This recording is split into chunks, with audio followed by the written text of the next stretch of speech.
Hello everyone, আসসালামু আলাইকুম। তো আজকে তোমাদেরকে আমি ইফতার স্পেশাল একটা পাকোড়া বানিয়ে দেখাবো।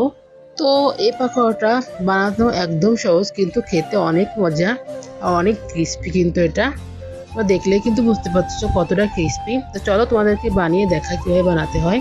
তো প্রথমে আমি এখানে নিয়ে নিলাম হচ্ছে আলু। তো আলুটা কুচি কুচি করে কেটে আমি নিয়ে নিয়েছি এখানে। তারপর নিয়ে নেবো হচ্ছে পেঁয়াজ। দেখতে পাচ্ছ আমি এখানে পেঁয়াজটা নিয়ে নিলাম। তারপর নিয়ে নেবো হচ্ছে কাঁচামরিচ কুচি। তারপর এর ভিতরে দিয়ে দেবো হচ্ছে 1 চামচের মতো শুকনো মরিচের গুঁড়া। তারপর দিয়ে দিব 1/2 চামচের মতো জিরে গুঁড়া। তারপর দিব 1/2 চামচের মতো ধনিয়া গুঁড়া। তো এবার দিয়ে দেবো হচ্ছে স্বাদ মতো লবণ। তারপর এর ভিতর দিয়ে দেবো হচ্ছে 1 কাপের মতো বেসন। তারপর 1/2 কাপের মতো হচ্ছে চালের গুঁড়ো। তারপর দিয়ে দেবো হচ্ছে 1/2 চামচের মতো হচ্ছে হলুদের গুঁড়া। তো এবার একটু দিয়ে দেবো হচ্ছে পানি। তারপর এটাকে আমি ভালোভাবে মাখিয়ে নিব। তো এটা যত ভালো করে মাখানো হবে ততই কিন্তু পাকোড়াটা অনেক সুন্দর ক্রিস্পি হবে এবং অনেক মজাদার হবে। তো এটাকে আমি এখন 5 মিনিটের মতো মাখিয়ে নিব।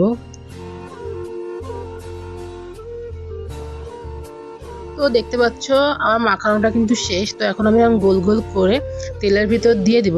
তো তেলটা আগে থেকে একটু ভালো করে গরম করে নিয়ে তারপর চুলার আঁচটা একটু হালকা করে দিতে হবে, নাহলে কিন্তু ভিতরে কাঁচা থেকে যাবে আর উপরে লাল হয়ে যাবে।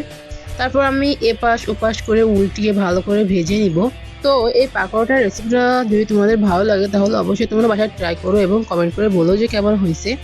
আমি এটা ইফতারিতে বানাইছিলাম, তো আমাদের বাসায় সকলেই পছন্দ করেছে, সকলেই বলছে অনেক সুন্দর হয়েছে। তো এদিকে কথা বলতে বলতে কিন্তু পাকোড়াগুলো ভাজা শেষে দেখো কতটা সুন্দর দেখতে হয়েছে আর কত সুন্দর ক্রিস্পি হয়েছে দেখছো। এটা দেখতেও যেমন সুন্দর, খেতেও কিন্তু অনেক মজা। তো বাসার ছোট বাচ্চারা কিন্তু এই পাকোড়াটা অনেক পছন্দ করে। তো তোমরা ট্রাই করতে পারো একবার হলেও। তো ভিডিওটা ভালো লাগলে লাইক করো অ্যান্ড চ্যানেলটাকে সাবস্ক্রাইব করো, পেজটাকে ফলো দিয়ে দিও। আর তোমাদের কমেন্ট কিন্তু আমাকে অনেক উৎসাহ দেয়, এই জন্য কমেন্ট করতে ভুলো না কিন্তু। তো আজকে ভিডিওটা পর্যন্ত, দেখা হবে নেক্সট কোনো ভিডিও। এই পর্যন্ত তোমরা ভালো থাকো, সুস্থ থাকো অ্যান্ড আল্লাহ হাফেজ।